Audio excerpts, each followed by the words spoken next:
tarde a todos. Mais um IEB Talk do Instituto de Engenharia do Paraná. Hoje temos um assunto extremamente interessante, que é a parte de energia solar. Nossa Câmara Técnica de Mecânica, nosso coordenador é o Giancarlo Fedalto, nosso vice-coordenador é o Telmo, e a finalidade, justamente na Câmara Técnica de Mecânica, é nós podermos trazer assuntos correlatos técnicos, haja vista que a engenharia mecânica é muito vasta, temos diferentes e diversos assuntos, e sabemos que hoje, por uma questão de demanda energética, né, a energia solar é uma alternativa com custo interessante, ao qual nós podemos aí realmente ter a possibilidade de colocar off-grid, on-grid, que o Enan, o nosso palestrante, vai estar explicando. E em nome do nosso presidente Horácio Guimarães, o nosso diretor técnico Ferrúcio, tá? Nós agradecemos a presença de todos vocês. Entre no nosso novo site, que é www.iep.org.br. Lá nós temos diversas câmaras técnicas, são 14, desde agronomia, química, mecânica, a parte voltada à engenharia civil. São várias câmaras, né, que podemos estar participando. Esse vídeo está sendo gerado, essa palestra hoje. Amanhã ela estará disponível no nosso canal do YouTube, www.iep.org.br, ao qual vocês poderão pegar esse link e divulgar para os contatos de vocês, ou verem tudo que vai ser apresentado, né, dentro dessa live, e pode parar a imagem, ler o slide, fica até quase que um videobook, né, com todas as informações, ok? E no nosso canal do YouTube, por favor, se inscrevam no canal, toque o sininho para realmente estar pontuando o número de views que nós queremos aumentar dentro do nosso canal. Agradecemos, então, a presença de todos, e o Giancarlo Fedalto, nosso coordenador, irá apresentar agora o Enan Ornag, que é o nosso palestrante. Eu sou Antônio Carlos Moura, eu sou diretor adjunto técnico do IEP, ajudando o Ferrúcio com todas as câmaras técnicas e uma melhoria nessa parte EAD, ensino à distância. Obrigado. Boa tarde a todos. Como o Antônio Carlos falou, nós temos a oportunidade de ter um geroticista, Enan Ornag, que ele é diretor técnico da APR Energias, do qual está um assunto muito em pauta hoje, que é energia solar. Então, essa palestra vai ser feita até às 18 horas. Peço que todos que queiram fazer alguma pergunta usem a aba Q e A, Question and Answers. Ok? Bem, então vou passar agora a palavra para o senhor Hernan, para ele fazer sua auto-apresentação. Muito obrigado. Boa tarde a todos. Agradeço aí a oportunidade de estar trazendo um pouco desse assunto que estamos ouvindo bastante. Eu sou engenheiro eletricista, sou formado pelo Cefet.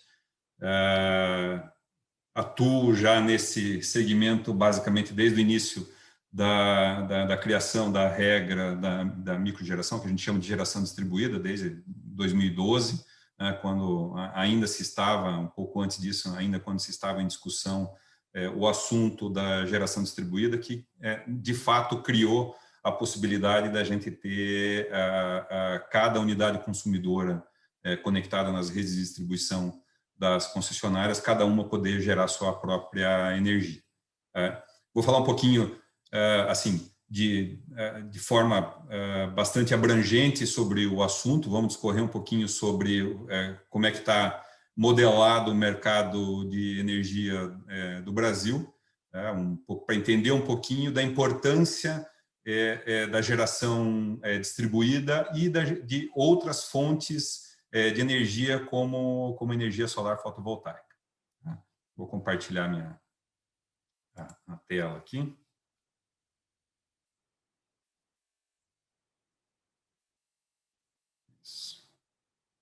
Ok, acho que está todo mundo vendo. Isso, estamos. Ok.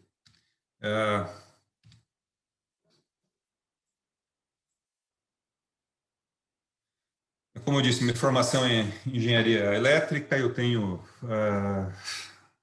pós-graduação em gestão estratégica e basicamente o que a BR Energias ela faz, além de desenvolver projetos, nós fazemos análise de viabilidade econômica para empreendimentos de geração de energia solar fotovoltaica. Quer dizer, nosso foco é justamente trazer soluções que sejam as mais adequadas à realidade dos nossos clientes, otimizar projetos, enfim, que a gente possa fazer com que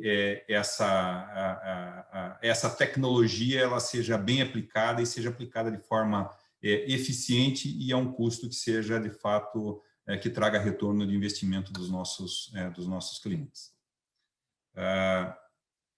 Vou falar um pouquinho só da história para a gente contextualizar aqui. O efeito fotovoltaico ele foi descoberto lá em 1839 por Alexandre Becquerel. E ao início da era moderna da utilização dos sistemas de geração fotovoltaicos atuais, ele começou lá em 1954, com a criação do processo, com a descoberta, com a criação do processo de dopagem do silício, que foi a base e a criação das células solares que a gente tem hoje em utilização. Como contexto histórico também, só para a gente entender um pouquinho, a primeira aplicação prática de células fotovoltaicas, das células modernas, foi a utilização na indústria espacial, que trouxe aí a possibilidade de estarmos utilizando em larga escala esse tipo de tecnologia. Foi utilizado num satélite americano, o Vanguard 1, e como curiosidade, o Vanguard 1 é o satélite mais antigo que ainda está em órbita terrestre. Claro, ele está desativado, é considerado lixo espacial, mas como curiosidade ele ainda se encontra estável e em funcionamento. Além, obviamente, do efeito fotovoltaico, a gente conhece outras aplicações da energia solar, que é o aquecimento de água, enfim, a energia heliotérmica, que usam o mesmo insumo, quer dizer, um insumo sol, para poder produzir energia ou algum tipo de benefício. Claro que nós estamos falando aqui da energia fotovoltaica, que é o foco da nossa conversa. Vamos falar um pouquinho de como é que está, qual que é o perfil de geração e consumo de energia no Brasil. Basicamente, 50% da produção de energia estão concentrados em 5 estados. Os outros 21 estados do Distrito Federal, eles concentram os outros 50%. Então, quer dizer, a gente tem uma grande concentração de produção de energia de forma concentrada. Basicamente, 64%, 65% da energia do parque instalado no Brasil é energia hidráulica. Então, com isso, a gente começa já a pensar e a vislumbrar um pouquinho da fragilidade que a gente tem hoje, concentrando a maior parte da nossa produção de energia num insumo que, claro, ele é renovável, porém, ele está muito sujeito ao que nós estamos passando nesse momento. Então, hoje a gente vê a questão da dificuldade de chuvas ou da falta de água em reservatórios, isso afeta diretamente a capacidade de geração de energia no país. Então, por isso, a diversidade da matriz energética é algo bastante importante.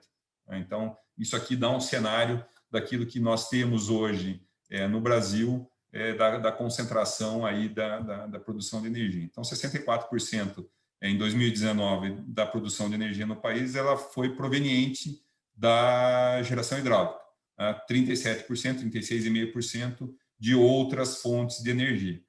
Como a gente pode ver ali, a solar ela ainda está bastante incipiente. Por quê? Claro, é um mercado novo, é uma tecnologia que ela se tornou viável há pouco tempo, mas principalmente pela criação da regra lá em 2012, da regra de geração distribuída, que fez com que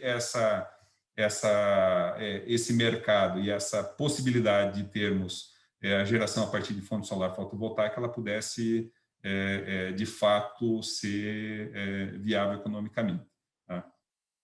Hoje nós temos 1,1% da energia produzida no país a partir de fonte solar fotovoltaica.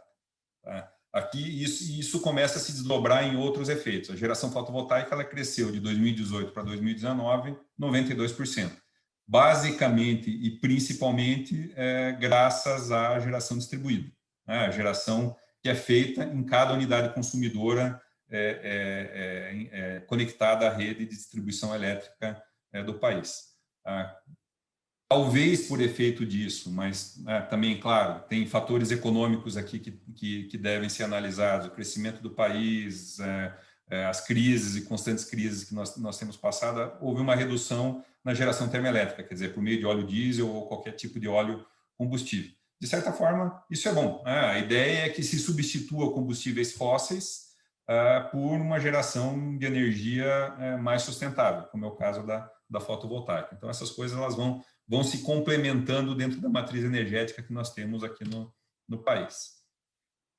O consumo de eletricidade, basicamente, e historicamente, ele acontece em maior quantidade no sudoeste do país, claro, é a região mais industrializada, é a região onde concentra a maior capacidade também de geração de energia, junto com 17% da região sul e da região nordeste, tá? Formam aí os grandes consumidores de energia elétrica do país. Então, quer dizer, a gente tem uma grande concentração, e isso está se observando uma descentralização desse consumo de energia, tá? Também, e isso vai ser uma tendência de acontecer justamente também por essa facilidade de termos aí produção de energia independente da fonte hidráulica. Como é que está distribuído isso dentro das classes de consumo que nós temos? Basicamente, nós tivemos um aumento de 3,8% no consumo residencial. Isso nós estamos falando 2018, 2019. 2020 é um ano atípico, aí que nós vamos ter que analisar sob uma ótica diferente, por conta da pandemia, enfim, de outros fatores aí que influenciaram. Mas, basicamente, a gente teve uma redução na indústria e na agricultura, tá? Talvez por questões econômicas, mas também possivelmente porque cada um desses segmentos ele passa a poder gerar sua energia. Então, alguns desses segmentos eles se beneficiaram da possibilidade de você introduzir dentro da própria carga a própria produção de energia. Vamos pegar como exemplo a área rural. 13% das instalações fotovoltaicas que aconteceram em 2019, elas estão na área rural. Quer dizer, então, é um volume bastante grande, bastante expressivo de energia instalada perto da carga ou na carga de demanda que é o produtor rural. Tá? Que existe uma grande necessidade de energia nesse segmento. Como é que... para olhar um pouquinho e para entender como é que funciona a questão da produção e consumo de energia fotovoltaica, eu trouxe um gráfico aqui que mostra um caso prático, onde você tem a produção de energia, aquilo que isso aqui nós estamos olhando dentro da ótica da medição de rede, quer dizer, é uma instalação que ela está conectada à rede, que é o que a gente chama de on-grid, que é conectada à rede de distribuição, onde a gente está enxergando, de um lado, o que a concessionária de energia está medindo como consumo real daquela unidade consumidora, e aquilo que está sendo devolvido para a rede como para se garantir que haja a aquisição ou o benefício dos créditos em quilowatt-hora para que essa unidade consumidora ela possa se beneficiar também com a redução dos custos de energia. Então, basicamente, o que nós temos aqui? Deixa eu só ligar o... Opa.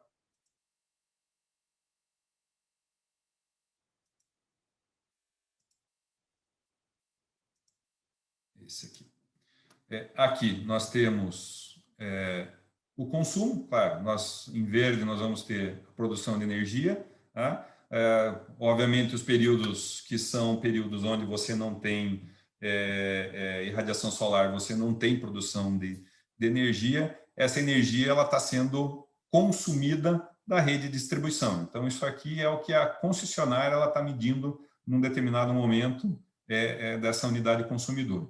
Você tem aqui, a partir do período da manhã, você começa a ter a chegada de pessoas ao trabalho, ligar computador, ligar ar-condicionado, e você começa a ter imediatamente um pico de consumo, quer dizer, você começa a ter um aumento desse consumo.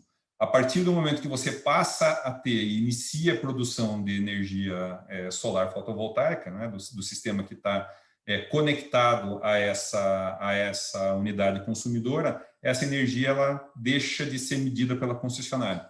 Isso passa a ter uma inversão do fluxo da energia. Quer dizer, eu deixo de consumir da concessionária e passo a devolver, que é essa linha em laranja aqui, eu passo a devolver energia ou emprestar energia, como é o jargão utilizado dentro da regra de geração distribuída, eu passo a emprestar energia para a concessionária para que depois ela me devolva na forma de créditos, e esses créditos eles possam compensar esse consumo no momento que eu não tenho geração de energia. Então, você tem dois efeitos dentro da visão de produção e consumo de energia fotovoltaica. O efeito da redução do consumo imediato, quer dizer, essa energia você está consumindo a sua própria energia, você não tem incidência de impostos, você não tem que pagar nenhum tipo de tributo. Por quê? Porque é a energia que você está gerando imediatamente dentro da sua instalação. E passa a ter o benefício de você estar injetando energia para que nesses períodos onde você não tem,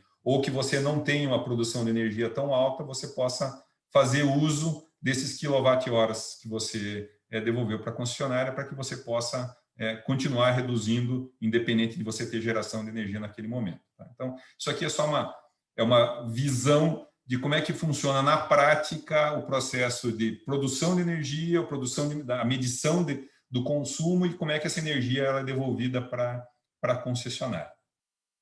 Tá?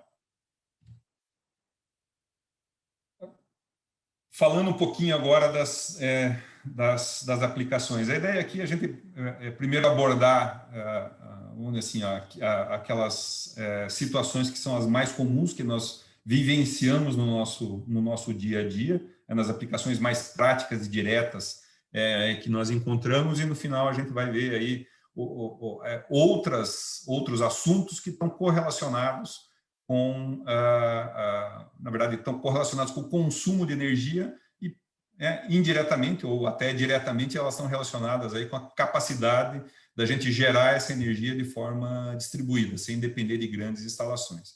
Então, vamos falar, a primeira aplicação é a produção de energia em instalações remotas. Quer dizer, você tem vários lugares ou várias instalações, seja no Brasil, seja ao redor do mundo, onde você não tem que elas não são atendidas de forma satisfatória ou sequer são atendidas por redes elétricas convencionais. Quer dizer, você não tem uma rede elétrica da distribuidora atendendo as unidades consumidoras.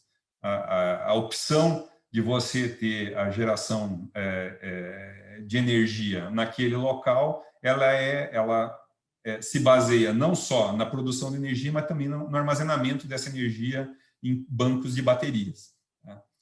Isso vale não só também para instalações que elas são instalações ou são unidades que necessitam de consumo de forma remota. Vou dar um exemplo. Hoje, a Copel lançou um edital onde justamente esse edital de chamada pública para novos negócios, ele prevê a criação do que a gente chama de microgrid, que são pequenas redes de distribuição que conectam unidades consumidoras que elas estão relativamente próximas, e você insere a geração fotovoltaica dentro desse ambiente. Quer dizer, então você começa a ter isso já é uma realidade na Europa. A gente já teve há 60 dias atrás, apareceu aí até alguma notícia na mídia mais convencional, não na mídia especializada, mas na mídia convencional, que alguns bairros na França eles já operaram por algumas horas do dia ou alguns dias da semana de forma isolada da rede. Então, quer dizer, um bairro ele está dentro da cidade, porém ele já de forma descentralizada, ele consegue ser autossustentável sem estar conectado, sem estar utilizando a energia da rede elétrica convencional. Quer dizer, então, são pequenas ilhas, são microgrids, micro-redes que estão sendo criadas. Quer dizer, é dentro desse conceito, tá, que se insere essa possibilidade de você ter um armazenamento de energia, tá, para produção e para o consumo local dessas situações, né?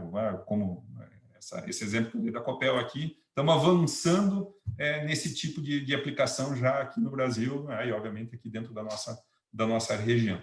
Tá? Então, essa é uma das aplicações. Claro, necessariamente está vinculado a ser única exclusivamente como fotovoltaico? Não, você pode ter um mix de outros tipos de geração de energia. Você pode ter um eólico, você pode ter uma turbina hidráulica, isso compondo um conjunto de pequenas gerações que vão trazer um benefício ou vão trazer uma produção de energia mais constante para esse tipo de unidade consumidora. Tá? Como a segunda aplicação, é a aplicação mais comum ou mais conhecida que nós temos hoje aqui no Brasil, por conta da regra da 482, né, da Resolução Normativa 482, que criou a possibilidade da geração distribuída, que é cada unidade consumidora brasileira poder ter instalado em seu telhado, instalado em seu telhado um conjunto de painéis fotovoltaicos que, através de um conjunto de inversores ou do inversor, ele vai estar conectado à rede elétrica, produzindo energia naquele formato que a gente viu no gráfico que eu mostrei para vocês. Quer dizer, eu produzo uma determinada quantidade de energia, né, através dos painéis fotovoltaicos. Esses painéis eles se conectam com a rede de distribuição, fornecem energia imediatamente para a carga, para a instalação industrial, nesse caso, né, onde você tem um alto demandante de energia. Nesse momento, no período do dia, onde você tem a produção de energia, ele alivia a rede da concessionária, não necessitando ter esse consumo, tá? E nos momentos onde você não tem uma alta carga, você está devolvendo essa energia e obtendo os benefícios aí para a redução do seu consumo fora desses períodos onde você tem produção de energia. Tá? Então, isso aqui vamos dizer assim, é o mais comum hoje que nós temos aí no mercado para instalações. Grandes aplicações na área agrícola.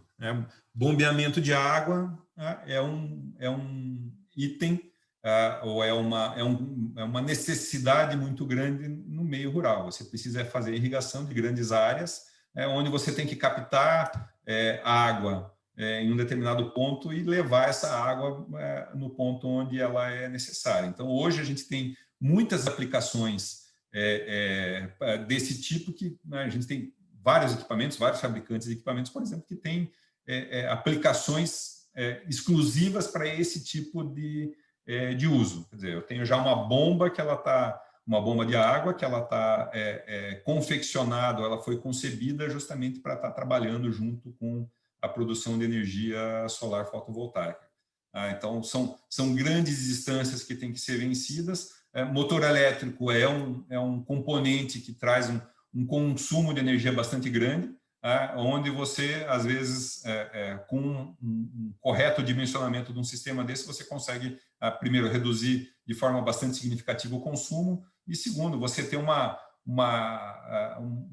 capacidade e uma qualidade de energia muito superior a muitos lugares, por exemplo, a muitas conexões rurais hoje que nós temos observado. Então, isso, além dessa questão de redução de consumo, de poder viabilizar esse tipo de necessidade, você consegue ter uma qualidade de energia também muito superior. Outra aplicação, e aí entram as produções em larga escala, quer dizer, são as grandes usinas, que é o que a gente chama de produção centralizada, quer dizer, ela deixa de estar na carga, já tem um conceito de usina convencional. Essa é uma usina que está conectada numa linha de transmissão e que injeta essa energia na rede ou transmite para a rede de transmissão para que possa ser consumido em lugares remotos. Quer dizer, então, aqui já entra aquele conceito de grandes usinas. Essas usinas elas estão amadurecendo aqui no Brasil. A gente já tem uma grande quantidade dessas usinas sendo implementadas. Apesar do limite da geração distribuída, ela tem um limite de 5 megawatts de potência instalada para que continue se enquadrando em GD. Nós temos aí muitas usinas acima desse limite que estão participando dos leilões, enfim, vendendo energia no mercado livre de forma, vamos dizer assim, convencional, quer dizer, do ponto de vista de usina. Os próximos aplicações aqui são aplicações um pouco mais práticas, que a gente tem trabalhado, temos feito muitas análises, não necessariamente para você gerar 100% da energia de uma unidade consumidora que seja uma unidade consumidora eletrointensiva, quer dizer, que tem um alto consumo de energia, mas são aplicações que fazem ou que trazem um benefício do ponto de vista da rede da distribuidora, quer dizer, você alivia a carga da rede da distribuidora, evitando que você tenha uma demanda muito alta de forma pontual, e você reduz de forma significativa o custo de uma instalação industrial que é atendida em média tensão. Por quê? Porque você deixa de ter a necessidade de contratar uma demanda muito alta. Essa demanda ela tem um custo significativo dentro da fatura de energia ou dos custos de energia elétrica dessas unidades consumidoras, e permite que você tenha também, do ponto de vista de qualidade de energia, uma energia de maior qualidade. Como é que funciona isso? Basicamente, a energia fotovoltaica ela é gerada, ela é produzida, uma parte dessa energia ela atende o consumo imediato dessa unidade consumidora, e uma parte dessa energia ela fica armazenada em baterias, né? Você tem lá um sistema de armazenamento, onde você, a partir de um determinado momento que a unidade consumidora ela passa de um limite, ou da demanda contratada, ou de um limite pré-estabelecido, essa energia ela não provém da rede da distribuição, ou da distribuidora de energia. Ela passa a ser fornecida localmente por esse grupo, ou por esse sistema de armazenamento de energia. Isso faz com que a rede, quando você aumenta, só dando um exemplo, quando você aumenta a demanda, ou quando você aumenta o teu parque industrial, ou a tua instalação comercial, você necessita fazer a contratação dessa energia junto à concessionária. Às vezes, a própria rede da concessionária ela não tem capacidade de atender essa tua solicitação, essa demanda. Isso envolve custos com o aumento da capacidade dessa rede, que uma parte ela é assumida pela concessionária, mas uma parte ela é repassada ao consumidor. Então, esse modelo de utilização da geração de energia, ele passa a viabilizar um crescimento na produção, uma contratação mais barata de energia e alivia a rede da concessionária. Então, aí você tem vários benefícios, não só para o consumidor, mas também para a própria concessionária, que ela não precisa investir na ampliação de um atendimento que, eventualmente, ele é bastante pontual. Então, essa é uma aplicação que ela está sendo bastante estudada e bastante já implementada para reduzir esses custos de demanda para unidades instaladas. A próxima aplicação é uma aplicação semelhante à redução da demanda, tá? Ela é uma aplicação que aí envolve também não só a produção de energia, mas também o uso dessa energia, ou o pico dessa energia armazenada de forma que ela possa ser utilizada nos horários de ponta. Para quem não está familiarizado, nós temos dois grupos, basicamente dois grupos de faturamento de energia, que é o grupo B, que são unidades consumidoras enquadradas aí em baixa tensão, que tem uma tarifa que a gente chama tarifa monômia, quer dizer, ela é igual ao longo do período, quer dizer, ela não varia em custo. Tá? E nós temos a tarifação no grupo A, que aí sim ela tem uma tarifação que ela envolve tanto fora de ponta como o horário de ponta. Na verdade, para consumidor do grupo B, agora foi criada a tarifa branca. A tarifa branca ela tem um comportamento semelhante ao faturamento do grupo da tarifa do grupo A. Tá? Você vai ter um horário fora de ponta, um horário intermediário e um horário de ponta, onde, embora você tenha um custo muito barato ou mais barato no horário fora de ponta, nesse período das 18 às 21, ou das 19 às 21 horas, você tem um custo que ele é 4 vezes superior ao custo da energia no horário fora de ponta. Então, quer dizer, como é que se usa o benefício dessas duas coisas? Então, é uma aplicação que também temos estudado bastante, temos implementado, é justamente a geração de energia em excesso em determinado horário fora de ponta, o armazenamento dessa energia, e no momento que entra o horário de ponta, onde você tem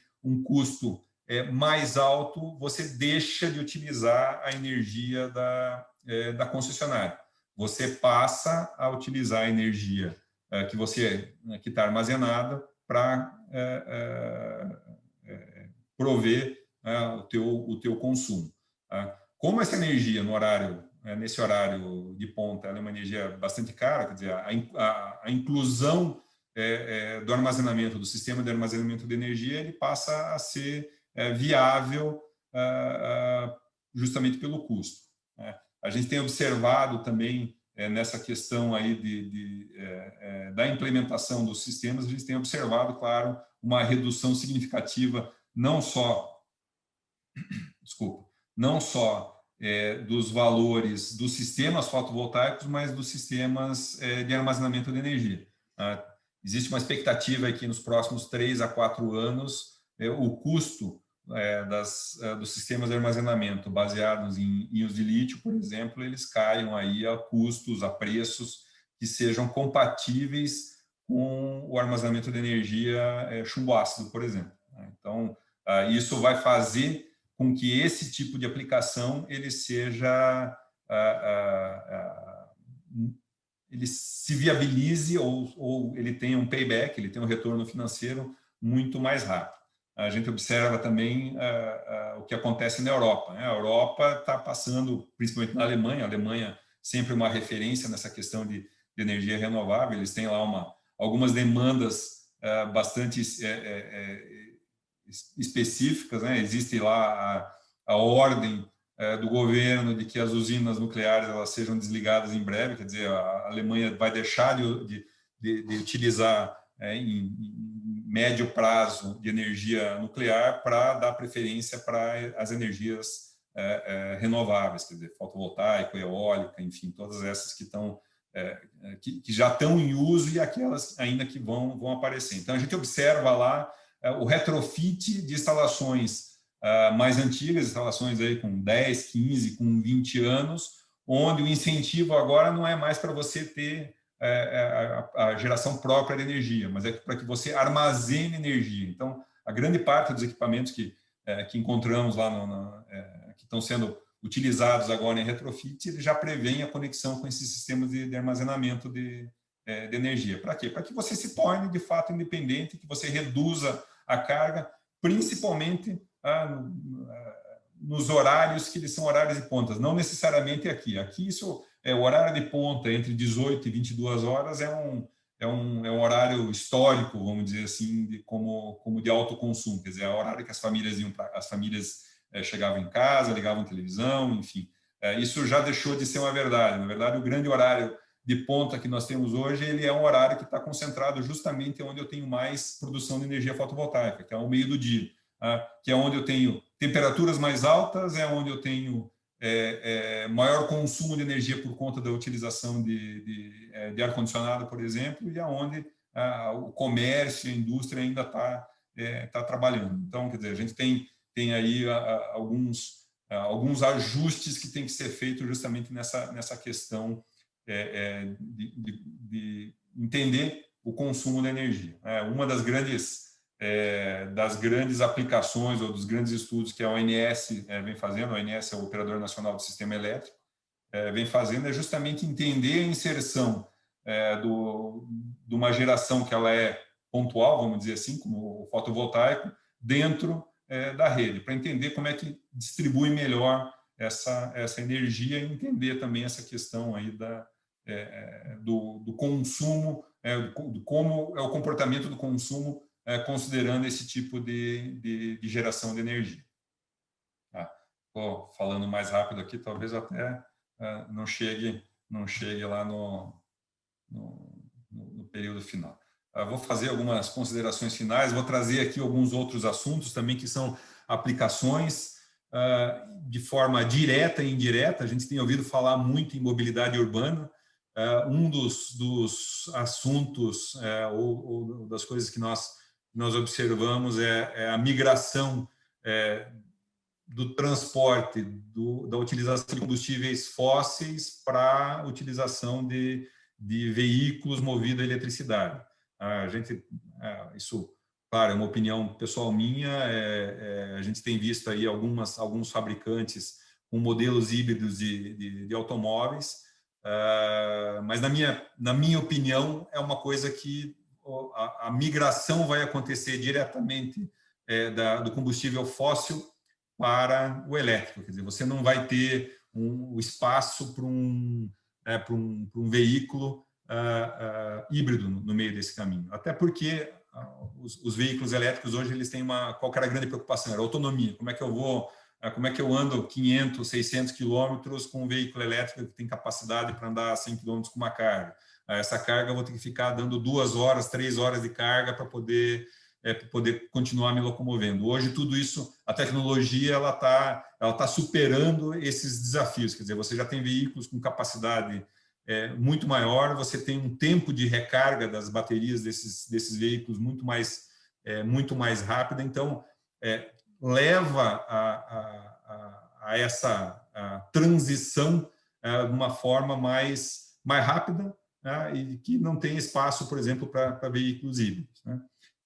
Cidades inteligentes, né? Cidades que são conectadas, que elas têm um consumo, um perfil de consumo, que os habitantes dessa cidade eles têm um perfil de uso muito mais inteligente, quer dizer, muito mais próximo da carga, muito mais ecologicamente equilibrado e, principalmente, muito mais sustentável, né? A sustentabilidade não é só uma questão de consumir uma energia limpa. Na verdade, sustentabilidade a gente sempre enxerga como algo que seja longevo e que seja sustentável ao longo do tempo, quer dizer, que ele possa ser utilizado aí sem maiores prejuízos.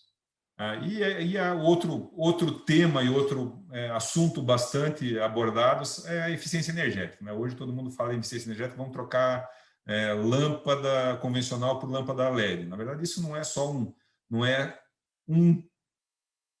uma solução única. Você tem várias soluções que você tem que integrar e trabalhar de forma conjunta, né? A gente tem aqui em Curitiba, a gente tem a casa mais sustentável do Brasil, uma casa que é platina, teve 84 pontos de pontuação, e é uma casa que ela foi concebida justamente dentro desse conceito de ser uma casa eficiente, não só do ponto de vista energético, mas do ponto de vista de consumo de água. É uma casa que nós participamos do projeto, é uma casa que ela tem não só energia fotovoltaica, mas ela tem energia eólica também, né, dentro do estudo que está sendo feito. Então, quer dizer, ela integra todos esses elementos, né, tem um sistema de armazenamento de energia também, que ela permite que uma boa parte do consumo dela seja proveniente justamente da geração de energia que acontece nela.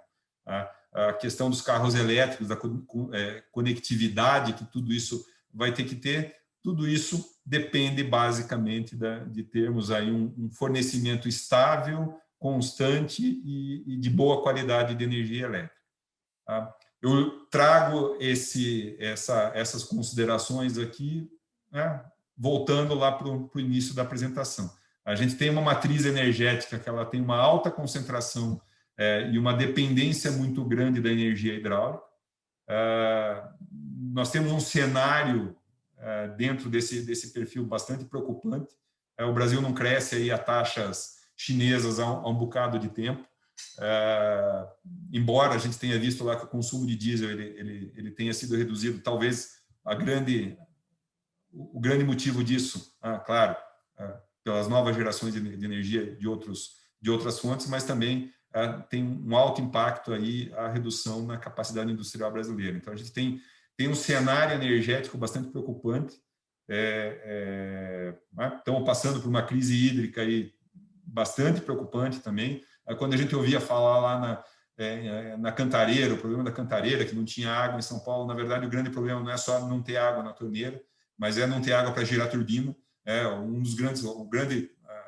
A grande produção de energia, o grande demandante de consumo de energia está no Sudoeste. Se a gente olhar os níveis de reservatório nos relatórios da ONS, a gente vai perceber que a gente ainda tem uma grande dificuldade em aumento de capacidade de produção de energia a partir de fonte hidráulica. Nós temos uma grande dificuldade do ponto de vista da integração ou da utilização de linhas de transmissão. Nós temos uma deficiência muito grande disso, de levar a energia da onde ela é produzida até onde ela é consumida, e isso traz novas tecnologias, esses novos conceitos que a gente está observando e que estão ganhando mercado bastante rapidamente, e se não tiver energia, tudo isso não vai funcionar de forma adequada. Então, para carregar o teu carro elétrico, você precisa ter uma tomada. Essa tomada ela tem que estar alimentada. Então, essa possibilidade de você descentralizar a energia de uma forma, a produção de energia de uma forma rápida, de uma forma eficiente, como por exemplo, utilizando a energia solar fotovoltaica, ela traz a possibilidade de você ter reduzir a dependência de grandes linhas de transmissão, por exemplo.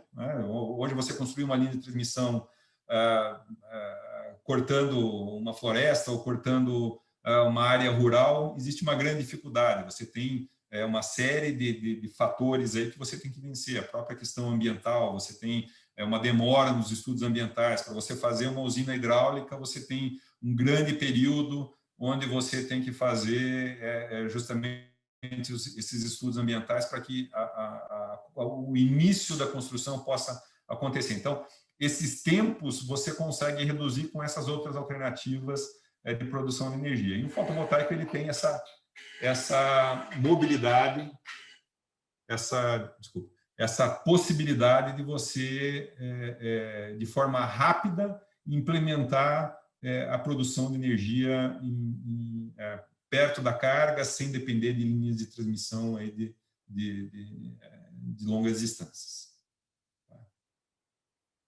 Bom, em princípio era isso. Agradeço, fico à disposição aqui para a gente conversar. Acho que talvez tenha algumas dúvidas aí, Antônio. Aí eu fico agora à disposição. Excelente apresentação, Renan. Parabéns, bem sucinto, né? Bem dirigido, bem didático. Eu, sinceramente, gostei bastante, né? E temos algumas perguntas aqui dos painelistas, né? O Celso de Mello, ele pergunta assim, Renan, qual o estágio de desenvolvimento dos sistemas de armazenamento? Eu entendo que é armazenamento da carga, né? Sim, armazenamento de energia. Na verdade, a gente já tem a gente já tem sistemas de grande escala, com capacidade de megawatt, de armazenamento de megawatt-hora de energia, já em operação em vários lugares do mundo, notadamente na China. Aqui a gente já tem disponível essa tecnologia também, que a gente possa, essa tecnologia ela já é acessível. E a gente fala não só de armazenamento em íons de lítio, por exemplo. A gente fala em armazenamento, por exemplo, em novas tecnologias de de armazenamento de energia, que é, por exemplo, o que a gente chama de água salgada, né? Que é uma tecnologia que é extremamente segura, muito mais estável que a íons de lítio. Claro, ela é uma tecnologia nova, que tem o seu preço pela inovação, mas em breve também ela vai estar disponível no mercado em larga escala, onde a gente vai ter outras opções, dependendo do tipo de aplicação, disponíveis para que a gente possa estar utilizando. Ok. O Fernando Jean Castanho, que está embaixo, é o nosso outro diretor adjunto do IEP, né? E eu peço a ele que faça a pergunta que ele redigiu aqui no texto, ele mesmo, pela voz dele, faça essa pergunta. Ok. Eu gostaria de saber, não, na área rural, qual é a capacidade máxima de instalação da fotovoltaica? Bom, na verdade, assim, qual é o limitante que nós temos hoje para a instalação fotovoltaica? Basicamente, a gente tem que fazer uma análise em relação a como é que a instalação ela tá sendo atendida pela distribuidora, né? Então, tem que ver que tipo de rede atende a distribuidora. Dependendo do tipo de rede que a distribuidora esteja conectando essa unidade consumidora, é que vai nos dar o limite daquilo que nós vamos poder implementar como geração de energia. Então, você pega uma instalação rural, onde ela esteja sendo atendida por uma rede rural monofásica, a gente fica bastante limitado na capacidade que pode ser instalada. Quais são as alternativas? As alternativas é você se desvincular dessa rede, quer dizer, você poder armazenar uma parte dessa energia que você precisa, é uma alternativa. Você fazer o retrofit dessa rede, ou a modernização dessa rede que atende a instalação rural também é outra alternativa. Então, basicamente, a resposta a essa pergunta depende de como essa unidade consumidora está sendo atendida pela distribuidora de energia. Ok, obrigado. Você não tem limite, eu posso instalar qualquer tamanho de geração, obviamente, desde que eu tenha espaço físico para fazer isso. Mas, convencionalmente, você pode ter instalações de 50, de 1 mega, de 5 mega, que é o limite da geração distribuída, ou, além disso, caso você se enquadre em algum outro modelo de fornecimento de energia. Ok, muito obrigado. Giancarlo, você teria perguntas? Eu tenho uma pergunta. Eu tentei escrever na aba QA, mas não está liberado para nós, só para os nossos convidados. É o seguinte, como nós tivemos aí uma chuva de pedra muito forte, então a pergunta justamente seria isso: qual é a resistência dessas placas para chuvas de pedra? Então, felizmente elas são bastante resistentes para esse tipo de intempérie. Na verdade, o painel que é utilizado aqui é o mesmo utilizado na Europa. Então, basicamente, o painel ele é feito para suportar cargas aí de até 5.400 pascais. Quer dizer, você ficar debaixo de um volume significativo de neve. Quer dizer, lá eles ficam 6 meses, 3 meses debaixo da neve, e esses painéis eles têm que suportar o peso desse tipo de situação. Os testes que são feitos, que são os testes de granizo que são feitos nesses painéis, normalmente eles utilizam pedras de gelo para fazer esses testes, arremessada através de máquinas especiais aí a 100 km por hora, enfim, com um diâmetro aí de 5 a 10 centímetros de gelo. Então, elas são painéis que elas têm uma resistência bastante grande. Quer dizer, essa chuva de granizo, embora em alta quantidade que nós tivemos, ela praticamente ela não provocou nenhum tipo de estrago nos painéis. Claro que se chover a intensidade, o tamanho do que choveu em Campo Largo há alguns anos atrás, que choveu bola de futebol do céu, aí de fato não é nem o painel que não vai resistir, é o painel, o telhado, a casa, aí nada resiste. Mas essa chuva de granizo convencional que nós temos na nossa região aqui, normalmente ele não afeta de forma significativa a instalação. Claro que se a instalação ela for feita de forma adequada. Obrigado. E não é aquela cobertura, aquela película que era colocada em cima da placa, ela é um policarbonato? O que seria aquilo? Na verdade, a confecção do painel é o seguinte: você tem um substrato, que é um EVA, é um plástico, tá? Um plástico específico para isso. Em cima desse plástico é colocado aí algumas outras camadas para melhorar a eficiência dos painéis. Em cima dessas outras camadas é colocada a célula de silício, que é aquilo que de fato a gente vê. E para você fazer a proteção mecânica desse conjunto é colocado um vidro de 3,2 milímetros de espessura. Então, aquilo ali é um vidro, tá? É um vidro bastante fino, é um vidro especial, que é um vidro antirreflexivo, justamente para você permitir que o máximo possível de radiação solar ele chegue nas células fotovoltaicas. Tá? Então, o que faz a proteção mecânica, aí, o que resiste às intempéries, às chuvas de granizo, é justamente esse vidro que faz com que todo esse conjunto ele fique estável. A gente costuma dizer que os painéis fotovoltaicos têm uma vida útil aí de 25 anos, né, que é o tempo que nós calculamos aí como vida útil de painel fotovoltaico, até para a gente ilustrar um pouquinho mais essas preocupações, né? Então, 25 anos é o tempo que esse painel ele demora para sair da potência nominal dele e perder 25% da capacidade de geração. Tá? Então, esse é o tempo. Ele para de funcionar depois de 25 anos? Não. Ele reduz a capacidade de produção efetivamente dele. Tá? Claro que essa perda de 0,5% ao ano que a gente estima que o painel tenha são baseados numa tecnologia de 15, 20 anos atrás. A gente tem observado que os painéis mais modernos, com o processo de industrialização melhorado, quer dizer, o tipo de solda, a mecanização disso, a qualidade do material que tem sido produzido, esses painéis eles tendem a ter uma vida útil um pouco mais longa que isso. A gente tem outras tecnologias, né? Hoje a tecnologia padrão que é utilizada é justamente essa do EVA, do plástico, do PVC, com as células fotovoltaicas. Nós temos uma outra tecnologia que é o que a gente chama de double glass, que no lugar desse substrato plástico é um vidro. Então é vidro, o material gerador, o silício, enfim, do painel, e um outro vidro por cima. Esses painéis eles tendem a ter uma vida útil bem maior do que essa que a gente estima para os painéis convencionais. Tá? Então, são painéis aí que têm 30, 40 anos de vida útil de forma bastante tranquila.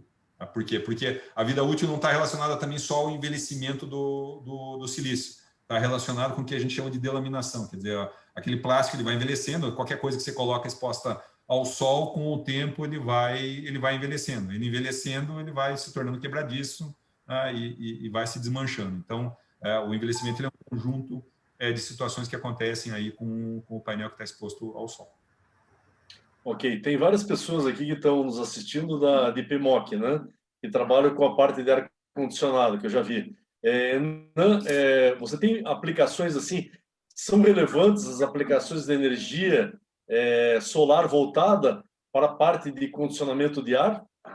Não só de condicionamento de ar, mas também de aquecimento de água, né? A gente tem muitas aplicações, a gente tem feito muito estudo de retrofit, de trocar, por exemplo, eu vou pegar o caso de aquecimento de água, que está relacionado com isso. Você tirar uma caldeira a diesel, você introduzir uma bomba de calor, que tem uma eficiência absurdamente maior que qualquer tipo de sistema de aquecimento de água, e isso está relacionado, obviamente, com a parte de ar-condicionado, porque são equipamentos que têm um princípio de funcionamento bastante semelhante, e você coloca em cima disso tudo a geração de energia.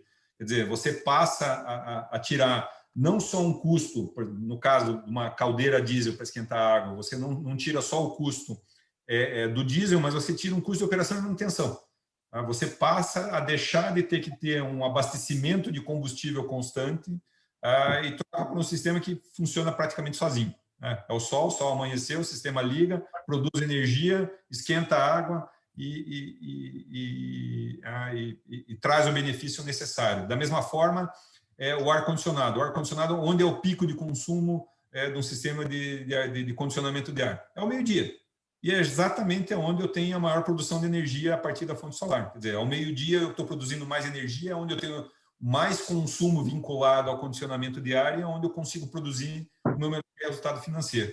Quer dizer, aquela energia que eu deixo de consumir da concessionária, eu deixo de ter a necessidade de recolher imposto, né? eu deixo de pagar um percentual de imposto que eu ainda pago, apesar de ter os benefícios, isso é um assunto à parte que pode ser tratado em algum outro momento, mas eu ainda tenho que recolher impostos por conta disso e passo a consumir uma energia minha, que é a energia mais barata que tem. Então,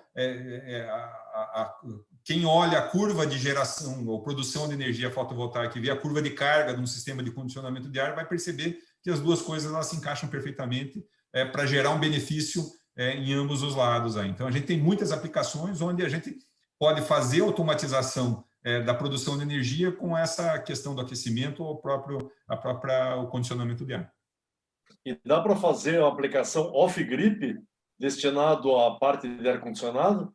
Sem dúvida nenhuma. Você pode ter o off-grid enquanto você está produzindo energia, e você pode ter o off-grid com um armazenamento de energia. Quer dizer, você tem essas duas coisas, elas funcionam perfeitamente. A questão do off-grid, quer dizer, você estar desconectado da rede é justamente o que você faz com a energia, com aquele excedente de energia que você está produzindo. Eu tenho que fazer alguma coisa com ela. Quando eu estou off-grid, quer dizer, eu estou desconectado da rede, eu não tenho, assim, só voltando um pouquinho, o que a regra, a resolução 482 ela trouxe? Ela trouxe a possibilidade de você fazer a troca de energia que você gera em excesso com a rede da concessionária. Foi isso que viabilizou de forma barata, não só no Brasil, mas no mundo inteiro, a questão da energia fotovoltaica. Quer dizer, você troca energia, você entrega energia, empresta energia para a rede e a rede ela te devolve. O que a rede qual que é a função que a rede está fazendo naquele momento? A rede está sendo uma bateria barata, porque você está armazenando a energia que você gerou em excesso na rede da distribuidora. Ela funciona como uma bateria para você. Você não precisa, não é que não precisa pagar, você paga por isso, mas você não precisa fazer um novo investimento para fazer o armazenamento de energia.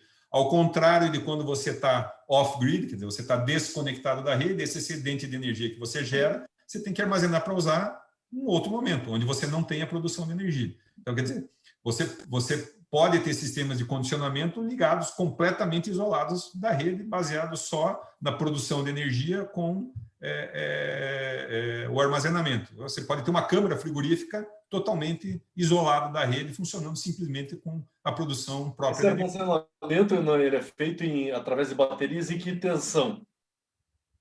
Normalmente, as baterias que são utilizadas para esse tipo de aplicação são baterias de 48 volts.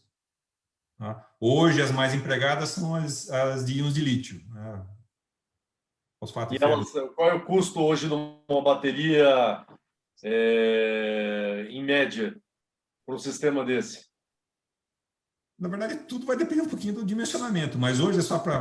Nos dê assim um valor para uma aplicação comum que você faz no dia a dia. Hoje, o número que a gente costuma utilizar, dentro de um sistema convencional de produção de energia fotovoltaica que está conectado à rede de distribuição, se você for agregar essa solução de armazenamento de energia, a gente acrescenta em torno de 60% de custo. Tá? Em linhas gerais, em linhas médias. Eu comprei um sistema on-grid, eu quero transformar esse sistema em off-grid. Tá? Então, é um custo de 60% a mais. Hoje, a gente tem um custo, em média, entre 2,5 a 3 vezes e meia o custo do armazenamento em íons de lítio acima do custo de um sistema de armazenamento convencional. Ok. Em linhas gerais, a grosso modo. Tá? É justamente esse custo desses sistemas de baterias que são utilizadas em larga escala que ele está caindo e que vai se encontrar com... em breve, a gente espera que vai se encontrar com os custos aí de baterias convencionais. Essas baterias são baterias convencionais, com o mesmo estilo de construção de uma bateria automotiva, ou são baterias com outros tipos de materiais lá dentro? São completamente diferentes. Bateria de automóvel, bateria automotiva é uma bateria química, chumbo ácido. Né? Ela é uma bateria, por exemplo, que se você consumir mais do que 80% da energia dela, você perdeu a bateria. Você joga ela fora. Você não pode ter um descarregamento muito alto dessa bateria porque você não consegue trazer ela de volta para funcionamento. Baterias de íons de lítio essa que a gente está falando, que são as baterias de armazenamento, você pode zerar a carga dela e ainda assim você consegue recuperar, voltar a fazer com que ela recupere a carga dela. Então, são tecnologias completamente diferentes. Uma bateria automotiva, a cada 2 anos você tem que trocar. Normalmente é o que acontece. Essas baterias químicas, a cada 2 anos você tem que realizar a troca delas, porque elas perdem, a vida útil dela é muito curta. Isso considerando que você tem uma capacidade de descarga pequena dela. Se você descarrega ela de uma forma mais intensa, 6 meses. A cada 6 meses você tem que reciclar essa bateria. Baterias de íons de lítio, por exemplo, você tem a garantia de carga de 10 mil de carga dessas baterias e 10 mil ciclos. Quer dizer, você tem 10 anos de garantia, por exemplo, para esse tipo de tecnologia. Então, são tecnologias... É uma tecnologia como se fosse uma bateria de no-break da parte de TI, de computador. Seria a mesma tecnologia? Não, a bateria de no-break e computador são baterias também químicas, elas são baterias estacionárias, tá? Só que não são da tecnologia de íons de lítio. A bateria íons de lítio é a bateria do celular, é a bateria que você tem aqui, só que em grande escala. A bateria do teu celular, você vê lá, ele zerou a bateria, você ligou o carregador, ele vai voltar a trazer carga. Se a gente tivesse a possibilidade, ou tivesse uma bateria química aqui no celular, se você deixasse ela descarregar 100%, você tinha que jogar ela fora e comprar outra.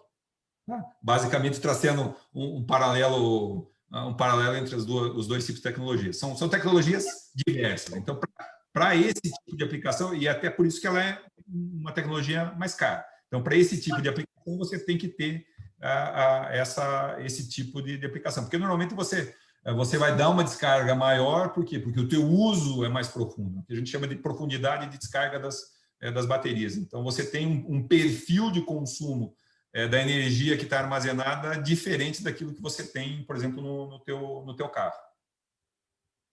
Okay. Poderia fazer uma pergunta? Nós temos também várias pessoas aqui que trabalham na parte de estruturas metálicas, né? Eu estou vendo aqui, inclusive o Fedalto, o nosso coordenador da Câmara Técnica, é um deles, né? Qual é assim, a orientação que você daria para esses engenheiros que trabalham com estruturas metálicas, ao qual eles vão construir um berço, uma estrutura, uma treliça para receber essas placas? Essa questão ela é uma questão bastante sensível, né? Assim, e por que é sensível? É sensível por causa do equipamento? Não. Ele é sensível por causa da concepção do projeto que o projetista do fotovoltaico está fazendo. A minha escola de projeto ela é uma escola alemã. Eu tenho muito contato com empresas de lá. Como eu estou no mercado há bastante tempo, na verdade, desde o início, onde a quantidade de informação aqui era inexistente, né? Basicamente, o que tinha era a regulamentação que estava em consulta pública. O mercado praticamente não tinha absolutamente nada e não tinha sequer estrutura metálica para você fazer a fixação dos painéis no telhado, né? Então, onde que eu fui buscar esse material? Fui buscar na Alemanha. Então, eu tenho um excelente relacionamento com fábricas de estrutura metálicas para aplicação fotovoltaica lá da Alemanha. Então, eu aprendi muito com o que eles fazem lá. E, na verdade, sempre que alguém me pergunta, vamos colocar um sistema móvel em cima do telhado, eu paro e olho porque os caras fazem lá. Os caras fazem esse negócio há 30 anos. Não tem um sistema que se movimente em cima de um telhado de uma estrutura metálica. Deve ter um motivo para isso, né? Deve ser porque os caras ou eles já tentaram e não deu certo, ou porque o treco não funciona. Então, de duas uma. Então, essa questão da concepção de como os painéis eles vão estar montados em cima, principalmente em telhado, que é o que a gente está falando aqui, ele tem uma influência bastante grande. Os meus projetos, eu sempre procuro, os projetos que a BR ela desenvolve, a gente sempre procura usar a própria inclinação do telhado, né? A não ser que seja um telhado propício ou um telhado que tenha ele seja praticamente 0 grau de inclinação, onde aí sim a gente usa uma estrutura de inclinação adicional em cima desses telhados. Mas, basicamente, o peso próprio por metro quadrado da estrutura fotovoltaica, ela é muito pequena, em torno de 18 quilos, 22 quilos por metro quadrado que você acrescenta entre painel, cabo e estrutura metálica que você vai colocar, é um peso bastante pequeno, muito singelo em relação à dimensão do sistema. Tá? Então, a questão de sobrepeso que você tem, ela está mais vinculada ao esforço do vento, né? Que esses painéis, da forma como eles estão colocados, que eles estão colocados em cima do telhado, ele tem mais influência do esforço do vento que vai estar sendo aplicado à estrutura do que propriamente o peso do equipamento que está sendo instalado. Tá? Então, essa análise é uma análise que a gente procura fazer sempre atendendo aí as especificações das normas técnicas. Tá? Então, não é simples, depende um pouquinho do projeto e de como é que está sendo aplicado os painéis fotovoltaicos no telhado. Basicamente, a gente não tem a necessidade de fazer uma modificação. Né? Com o sistema de desabamento em supermercado e posto de gasolina também, né? Ao qual a estrutura é totalmente treliçada, e pelo fato de ter colocado os painéis, a reportagem parece que mostra que o painel é muito pesado e aí houve o colapsamento do sistema, né? Da estrutura mecânica que foi colocada, metálica, né? Para receber aqueles painéis, né? Normalmente, o que acontece? O projetista, no caso desse, primeiro que ele não fez uma avaliação. Né? Assim, a gente sempre analisa os casos, a gente tem muito posto de combustível que a gente olha e fala, ó, assim, sem um laudo estrutural dessa instalação, a gente não vai fazer absolutamente nada. Né? Então, tem muita gente que se arrisca a fazer isso. O outro ponto é justamente esse. Como o telhado, ele é um telhado plano, normalmente, dessas coberturas de postos de combustível, o que se faz? Se coloca uma inclinação. O projetista, por desconhecimento, por descuido, enfim, seja lá por que motivo, ele tem na cabeça que tem que ser a inclinação ideal do painel.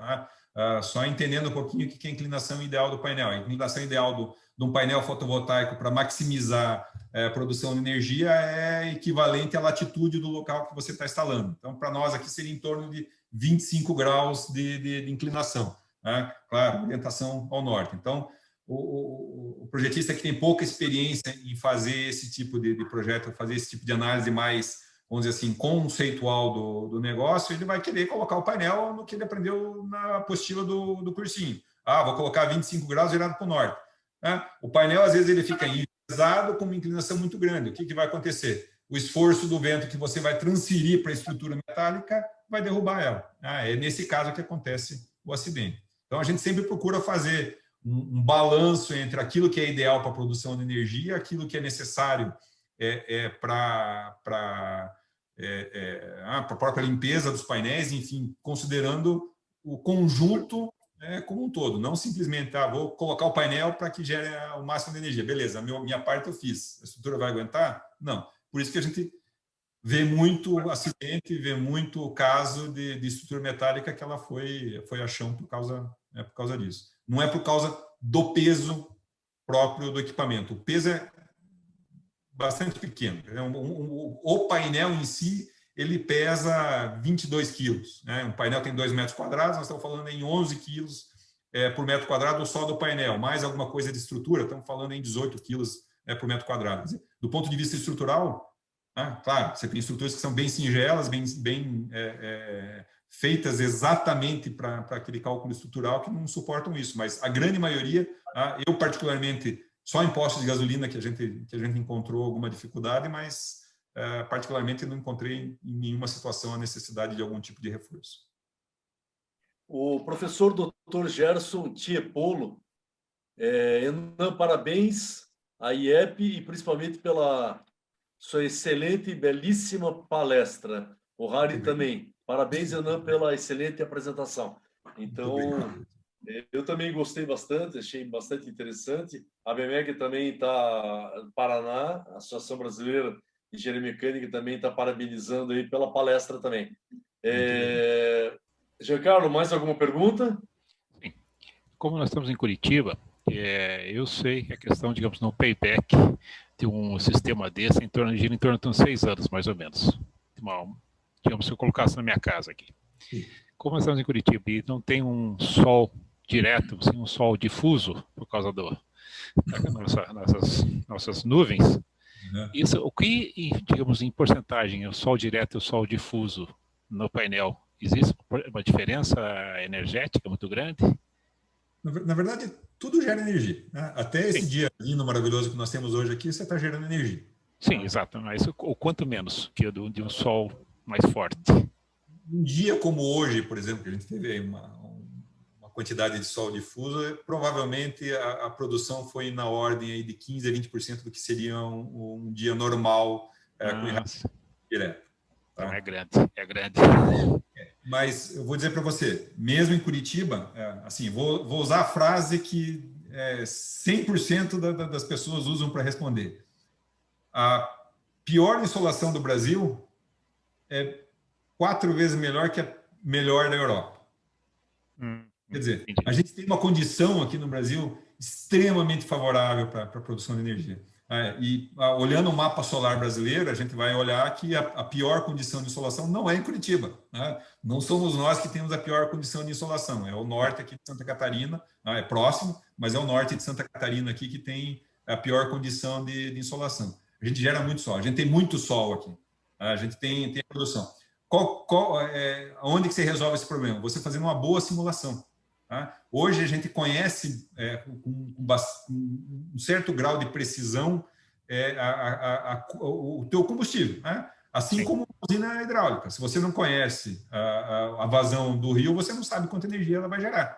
Tá? Se você, em algum momento naquela vazão do rio você tem um período de estiagem como nós temos hoje, a turbina não vai gerar, não vai produzir a energia que estava prevista. Né? São todas essas questões que têm que ser levadas em consideração quando você está fazendo um dimensionamento de um sistema desse. Então, quanto mais você conhece o teu recurso, quer dizer, o combustível, que no nosso caso é o sol, melhor você consegue fazer uma simulação e mais próximo da realidade você vai conseguir dar um número. Claro, você tem condições que são, essa condição de estiagem de água, uma condição atípica. Né? Então, quer dizer, às vezes você não consegue prever isso, mas a gente conhece bem a nossa condição climática, quer dizer, a gente sabe simular e a gente compara, obviamente, com o histórico que a gente tem aí. Nós estamos há quase 6 anos gerando informação e histórico de produção de energia na nossa região. A BR ela tem projetos do Rio Grande do Sul até Tocantins instalado em produção, então a gente tem insumo para comparar e para refinar essas simulações que nós fazemos. Então, como é que resolve isso? Vai para lá na tua casa para a gente ter o melhor retorno financeiro. É ter uma boa simulação e otimizar o sistema que vai ser instalado lá. Okay. Então, essa é a questão de você trabalhar um pouquinho mais no projeto, você aplicar um pouco mais de conhecimento para que você tenha um resultado que te traga satisfação e não frustração, como a gente encontra muito no mercado. Eu escuto muita gente falar, não, a energia solar não presta, aqui em Curitiba não gera. Gera, produz resultado, traz muito retorno, e isso a gente pode comprovar aí com os resultados que a gente tem das nossas instalações. Ok. E a gente muito obrigado. Tanto assim, desculpa, Giancarlo, a gente não tanto assim para a produção de energia lá mais para o norte. Por quê? Porque você tem um fator que é o fator temperatura. Lá no norte, embora você tenha um nível de radiação muito maior, você tem equipamentos que trabalham com uma temperatura muito mais alta, você tem uma eficiência mais baixa. No caso do sul, a gente tem uma irradiação menor, mas a gente tem uma temperatura menor. Meu equipamento ele trabalha com uma eficiência um pouquinho maior. Então, tudo isso faz parte de você montar o quebra-cabeça para você ter um sistema otimizado. Ok, tudo bem. Deu para ver que é bem complexo. Obrigado. A BMEG está perguntando aqui se esses painéis solares eles têm muita manutenção. É necessário ser feita uma manutenção com uma certa periodicidade ou não? Basicamente, esse é uma das belezas do fotovoltaico, né? Explorando também um pouquinho desse assunto, comparando outras renováveis, né? Eólico, hidráulico, você tem peças móveis. Quando você tem peças móveis, o teu custo de operação e manutenção ele passa a ser mais caro. Eventualmente, o teu investimento inicial ele é menor, mas o teu custo de operação e manutenção ao longo do tempo ele passa a ser maior. O fotovoltaico é um sistema praticamente estático. Né? Basicamente, ele está lá parado, ele não tem peça móvel, ele gera energia de forma estática. Então, ele tem um custo de operação e manutenção baixo. Basicamente, o que você tem que fazer? Manter os painéis limpos. Para instalações menores, né, residencial, enfim, instalação até uma determinada capacidade, a própria inclinação do painel e a quantidade de chuva que a gente tem, ele já se encarrega de fazer essa limpeza. Tá? A gente recomenda, dentro do manual, do documento que a gente entrega nas instalações, a gente recomenda que pelo menos uma vez ao ano se faça a limpeza disso de forma manual, quer dizer, usando uma máquina para fazer a limpeza. Mas na grande maioria das vezes não é necessário, porque a inclinação do telhado, a passagem da água, ela já se encarrega de fazer a limpeza. Claro, tem situações, por exemplo, a gente tem um cliente que está na beira da BR, onde você tem uma fumaça por conta da queima de combustível de caminhão, a própria borracha de pneu, ela acaba se acumulando e você tem muita poeira. Então, nesse caso, a recomendação é que se faça numa periodicidade menor, que a gente está acompanhando para ver qual que é o período ideal. Mas não muito mais do que uma vez por ano normalmente. Tá? A BMEC está perguntando aqui também, a associação, qual é o grau IP de um painel desse? IP65, IP67, depende um pouquinho do fabricante, mas ele é normalmente acima de IP65. Ótimo. Os inversores também, eles são inversores, a grande maioria deles são inversores, principalmente os comerciais e os industriais para instalações de larga escala são inversores para ser instalados ao tempo também com IP acima de 65. Ok. Fernando, alguma pergunta adicional, Fernando? Não, por enquanto não. Eu fiquei satisfeito, agradeço ao Eno pela excelente palestra que me proporcionou. Obrigado, Fernando. O Rafael está pedindo aqui, Ana, poderia deixar seus contatos? O contato já está diretamente na apresentação, na última contracapa da apresentação, mas o Enan vai redigir em texto aqui no chat para aqueles que queiram contato diretamente com ele. Beleza. Eu não sei se eu consigo anexar um cartão aqui, mas em princípio... Giancarlo, mais alguma pergunta? Não, eu só também agradeço, Enan. Foi muito bom ter participado dessa palestra aqui. Aprendi bastante. Estamos à disposição. É uma tecnologia muito interessante, né? E é uma aplicação, assim, vai se tornar um commodity. Já quase é um commodity de instalações. Assim como o aquecimento de água, né? Aquecimento de água é uma coisa que é comum no dia a dia das famílias. Né? Aquecimento de água solar, eu quero dizer. Quer dizer, a gente vai ter uma transformação agora. A gente vai poder utilizar um sistema que ele é mais versátil do ponto de vista de aquecimento de água, porque aquecimento de água, a água esquentou, esfriou. Se você está viajando, você não vai voltar para casa e tomar 2 banhos só porque a água esquentou, esfriou. Né? O fotovoltaico, com outros equipamentos, por exemplo, com a bomba de calor, ela vai produzir um resultado para você. Você saiu em viagem, a casa ficou fechada, você não precisa usar água quente, mas você está lá produzindo energia e você está gerando receita para uso futuro com um sistema que ele é mais versátil. Então, a gente tem também trazido esses pequenos detalhes para que a gente possa ter aí a otimização do uso desse recurso. Mas essa tecnologia é tão interessante que eu não sei se o Giancarlo e o Fernando concordam, nós poderíamos fazer uma outra live só de aplicações. O que você acha? Eu concordo. Aplicações múltiplas, né? Pode fazer esse tipo de aplicação. Case de sucesso. Temos essa aplicação feita nisso, aquilo, na área rural, como o Fernando comentou, né? Na parte do supermercado, posto de gasolina, a preocupação é essa. Esse foi tantos caviás, investimento é de tanto. Para que, obviamente, essa comunidade formada de engenheiros aqui entendam melhor essa tecnologia, até para poder utilizar essa tecnologia no seu dia a dia. Uns cases de sucesso. Existem sinergias exploradas, né? Tem que ser uma coisa importante também que eu costumo dizer para os meus clientes: você consumir energia, você tem uma responsabilidade, né? Ou melhor, você não tem responsabilidade nenhuma. Você liga o teu computador na tomada, você está consumindo energia e pronto. Você produzir a sua energia, você passa a ter uma responsabilidade completamente diferente. Então, por isso que é muito importante ter consciência, ter um cuidado na contratação até de quem vai estar fazendo esse tipo de coisa, no produto que você vai estar aplicando. Porque, como você mesmo disse, Antônio, telhado cai, os sistemas pegam fogo, isso pega fogo, você pode ver que tem... ainda não é uma coisa comum de aparecer aí na mídia, mas alguns sites aí trazem essa compilação de casos de acidentes que acontecem. Então, a responsabilidade na produção de energia é muito grande. Tá? Por quê? Porque você passa a ter um contrato junto, dentro da regra que existe hoje, você passa a ter uma responsabilidade diferente perante a Copel. Tá? Por quê? Porque você produz energia e pega fogo. Então, por isso que tem que tomar muito cuidado. Com essa aplicação, a próxima live, se você topar, obviamente, né? É o nosso convite, está aí lançado o convite a você. E também falar um pouquinho sobre os custos, né?